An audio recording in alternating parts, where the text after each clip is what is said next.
tropa, si Tropang Imar. Kinainan yung kanyang panlatak. Tignan natin kung anong klaseng isda ito. Fish. Kung anong klaseng isda. Fish ito, tropa. Fish.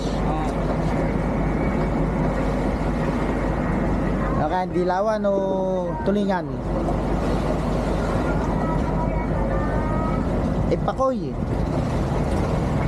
Ay hindi, namumuti sa ilalim ayo. Dilawan ano? Tropa o. Talagang maing panaryaw. Piligilan na yung Tropa Imar. Palagbagata. Oh, dilawan na. Ay, saan na nadali? Saan? Tiyan. Nadali sa tiyan? Opo. Aksidente lang mga katropa. Nasabitan lang sa tiyan. Oh. Yan lang talaga nasabitan na yan. Galing nga. Sa dami siguro ano? Tama na sila. Dami sila, sabitan lang sa tiyan.